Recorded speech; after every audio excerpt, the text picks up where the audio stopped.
Whoa, it's the Illusion reporting from somewhere on spaceship Earth. It's sunny today. One of those things, man. I love when the weather finally shows up, but you get kind of used to it not being gray and overcast and rainy for as long as it's been around here, which is like a big whopping 5 days. It's been a couple weeks, but I should be used to it. I lived in the Pacific Northwest for like 5 years, but you do get accustomed to where you live, I guess, man. So the sun's out today, which is nice, which means things are going to dry out, which means things can get done, which is good things. Got a bunch of positive emails. That's what I'm looking for, man. Mixing things up, a bunch of positive emails, direction, input from you, the viewers, because as I've come to realize, life's a team sport, and without you, there's no me. It's a symbiotic relationship. It takes a certain amount of energy to sit here and talk into some camera all the time. It's weird. It is kind of weird, but it is what we do. It is what I do. So super stoked on the emails I got. Some of you guys bought some frames and stuff. That's super rad. Super fired up about it.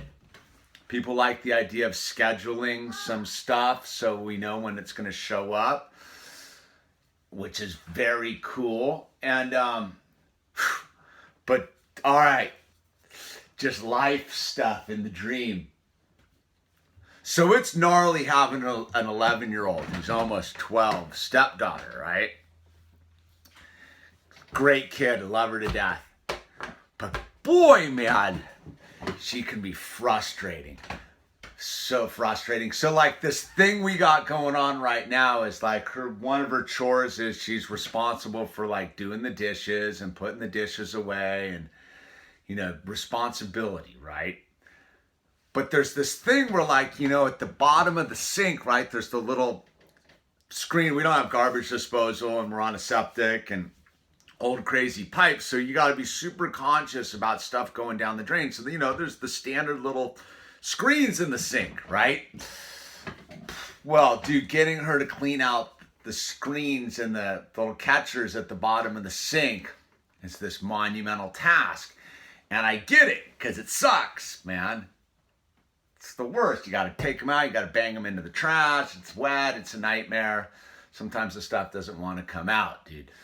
So, it's the never ending, like, dude, enough with the, like, leaving the stuff finished. Like, it's for me, man, I'm super uptight about, like, finishing the task. Like, you start something, you finish it, or don't bother doing it at all. That's my take on things in life. I think that's what separates us is to, high frequency and low frequency, and because you shouldn't start something if you're not going to finish the dude. The hardest part about anything is putting everything away, like at a job site or doing anything, right? Like an art project. Like, you break out all your stuff and you're doing your thing, and then you finally like are done doing your thing, and then the final part of doing anything is putting everything back where you found it.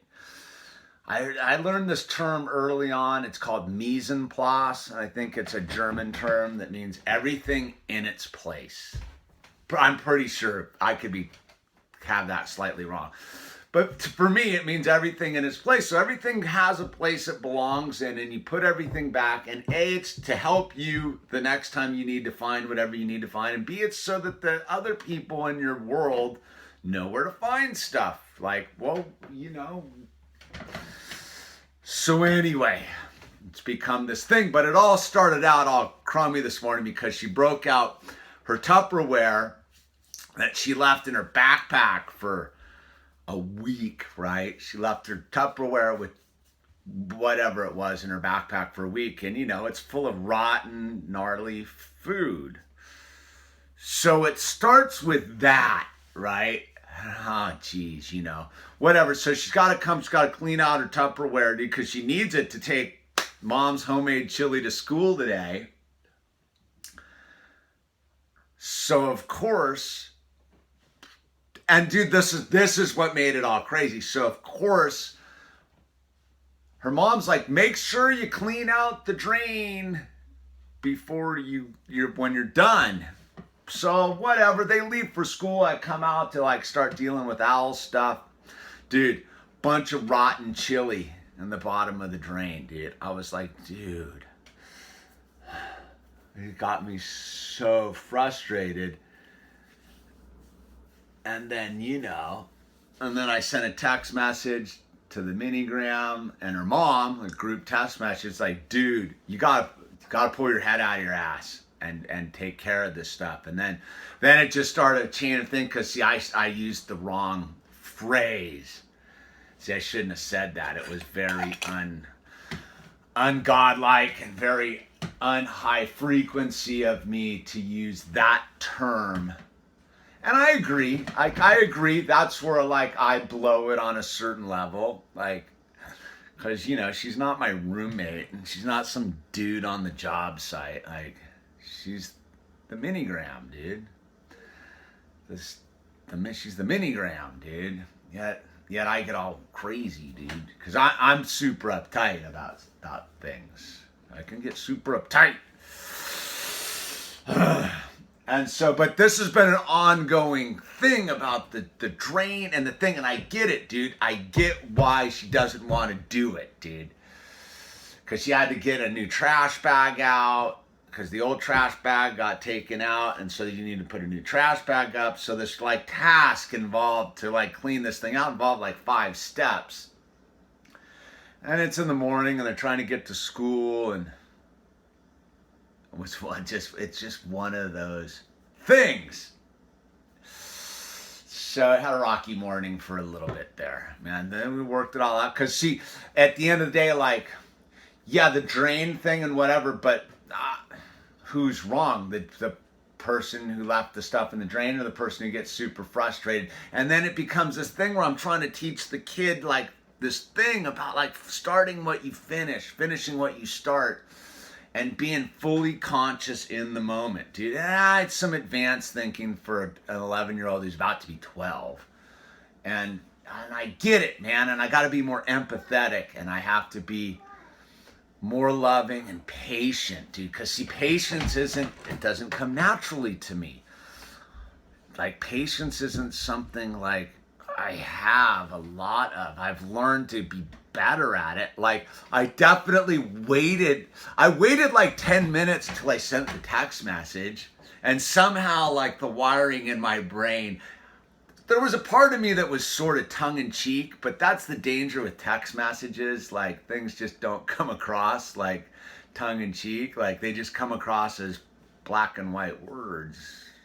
So the tone, there's no tone you can put in there, but I could have put an emoji with the wink or the something in there. Maybe that's what emojis are for, to set the tone. I didn't use proper emojis. Emojis are super effective for an 11-year-old. Yes. Anyway, so that's what I'm doing today. It's Wednesday. It's middle of the week day. The owl and I got a bunch of things to handle today, and it's super sunny, so that means we can get out. And he's got a little bit of cabin fever. He loves splashing around the puddles, dude. But dude, here's the final clip on this video is Owl watching cars drive down the street yesterday. That's what he loved. I give him a space, and we just sit there, and I let him watch the cars. He loves watching the cars. Cars and buses and trucks. Doesn't say trucks yet, dude. They're all cars and buses. Sometimes there are boats too. Anyway, this is the illusion. Fired up on all the emails. Keep them coming, man, because like I said earlier, without you, there's no me. All right.